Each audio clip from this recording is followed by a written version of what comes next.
कांग्रेस देश की सबसे पुरानी और सबसे ज्यादा समय तक सत्ता में रहने वाली पार्टी है। लेकिन आज हालात ये हैं कि जब भी कहीं चुनाव की आहट होती है तो कांग्रेस की रात की नींद, दिन का चैन छिन जाता है। जहां बहुमत ना हो, जहां जीतना मुश्किल हो, वहां बीजेपी को सरकार बनानी हो या चुनाव जीतना हो तो कांग्रेस के ही विधायक काम आते हैं। 10 जून को होने वाले राज्यसभा चुनाव से पहले फिर ऐसे ही हालात बन रहे हैं। राजस्थान और हरियाणा में बीजेपी के समर्थन से सुभाष चंद्रा और कार्तिकेय शर्मा के निर्दलीय उम्मीदवार बनने से कांग्रेस डर गई है। पहले भी ऐसे खेल हो चुके हैं, इसीलिए कांग्रेस ने समय रहते अपने विधायकों को बचाने के लिए पूरा जोर लगा दिया है। क्या कुछ किया है कांग्रेस ने, आइए जानते हैं इस रिपोर्ट में। नमस्कार, मैं हूं कीर्ति और आप देख रहे हैं न्यूज़ तक। अब इस बस को ही देखिए। दिल्ली में कांग्रेस नेता भूपेंद्र सिंह हुड्डा के घर बस बुलानी पड़ी। बस में भरकर कांग्रेस विधायकों को हरियाणा से बहुत दूर ले जाया गया। विधायकों से कहा गया कि 5-5 जोड़ी कपड़े लेकर आइएगा। कांग्रेस ने हरियाणा के विधायकों को छत्तीसगढ़ के रायपुर के मेफेयर रिजॉर्ट में छुपाने का इंतजाम किया है। छत्तीसगढ़ इसीलिए क्योंकि वहां कांग्रेस की सरकार है। विधायक तो करीब 25 ही हैं, लेकिन रिजॉर्ट में करीब 70 कमरे बुक किए गए हैं। बस ने विधायकों को दिल्ली एयरपोर्ट के गेट पर छोड़ा, फ्लाइट उड़ाकर रायपुर ले गई। ये सारा ऑपरेशन चला हुड्डा की निगरानी में।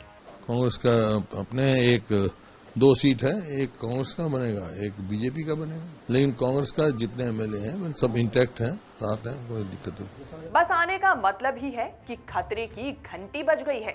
हरियाणा के 30 में से 25 विधायक ही हुड्डा के घर रिजॉर्ट जाने के लिए पहुंचे। कुलदीप बिश्नोई, किरण चौधरी, चिरंजीव राव, अमित सिहाग, वरुण चौधरी नहीं पहुंचे। कुछ ने पर्सनल कारण बताए और कुछ ने बिना कारण बताए नहीं आए। कुलदीप बिश्नोई पहले से नाराज हैं। कांग्रेस के लिए राहत की बात यह है कि सैलजा के समर्थक 5 विधायक चुपचाप बस में बैठकर पार्टी लाइन पर चल दिए हैं। हरियाणा में राज्यसभा की 2 सीटों पर 3 उम्मीदवार उतरने से कांग्रेस की नींद उड़ गई है।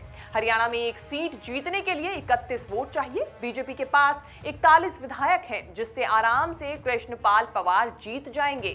कांग्रेस के पास भी 31 विधायक हैं। सारे विधायक ईमानदार रहे तो अजय माकन सांसद बनेंगे, लेकिन खेल हुआ तो कार्तिकेय शर्मा जीतेंगे।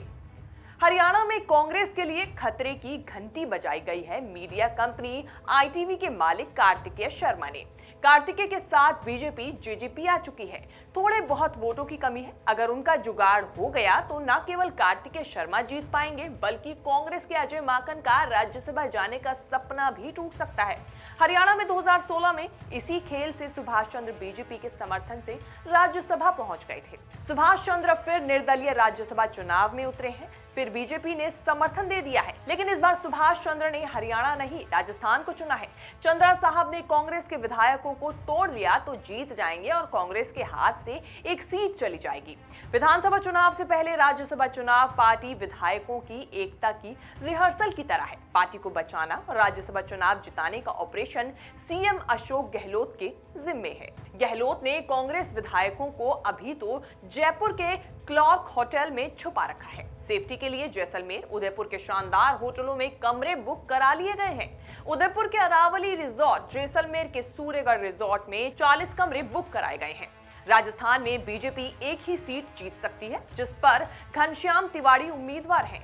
दूसरी सीट के लिए खुद जोखिम ना लेकर बीजेपी ने निर्दलीय सुभाष चंद्रा को समर्थन देकर कांग्रेस के तीसरे उम्मीदवार के लिए संकट बढ़ा दिया है। राजस्थान में एक सीट जीतने के लिए 41 वोट चाहिए। घनश्याम तिवाड़ी को जिताने के बाद भी बीजेपी के पास 20 वोट एक्स्ट्रा हैं, जो सुभाष चंद्रा के पक्ष पड़ेंगे। लेकिन फिर भी सुभाष चंद्रा को 11 वोट कम पड़ेंगे। कांग्रेस गठबंधन में फूट हुई तो चंद्रा जीत जाएंगे और कांग्रेस के तीसरे राज्यसभा उम्मीदवार प्रमोद तिवारी फंस जाएंगे। नई मुश्किल बीएसपी से खड़ी हुई है। बीएसपी ने राज्यपाल कलराज मिश्र और स्पीकर सीपी जोशी से मांग की है कि उसके जो 6 विधायक कांग्रेस में गए थे उनको राज्यसभा चुनाव में वोट देने से रोका जाए। ऐसा हुआ तो कांग्रेस के खाते के 6 वोट वैसे ही कम हो जाएंगे। दल बदल का ये केस सुप्रीम कोर्ट में लंबित है। 2018 में बहुजन समाज पार्टी के 6 विधायक चुनाव जीत कर आए थे। उनका मामला सुप्रीम कोर्ट में दल बदल विरोधी विधेयक के तहत विचाराधीन है और जल्दी ही फैसला आने वाला है। हमने अभी महामहिम राज्यपाल एवं माननीय स्पीकर को ज्ञापन भेजकर ये मांग की है कि बसपा के जो 6 विधायक हैं इनको वोट डालने से रोका जाए, क्योंकि बहुजन समाज पार्टी ने यह तय किया है वो किसी भी दल को अपना वोट नहीं करेगी, निर्दलीय को भी बहुजन समाज पार्टी अपना वोट नहीं देगी। तीनों उम्मीदवार जीतने के लिए कांग्रेस के पास 15 वोटों की कमी है। ऊपर से खतरा है कि कहीं अपने ही लोग धोखा ना कर दें। वोटिंग होने तक विधायकों को रिजॉर्ट में बंद करके कांग्रेस इत्मीनान होना चाहती है कि कोई उन पर डोरे न डाल दे। हालांकि वोटों के लिए ये हेर-फेर क्या कुछ नया रंग लेकर आने वाला है, ये देखने वाली बात होगी। लेकिन आप इसी तरह की वीडियोस देखने के लिए बने रहिए न्यूज़ तक के साथ और हमें दीजिए इजाजत।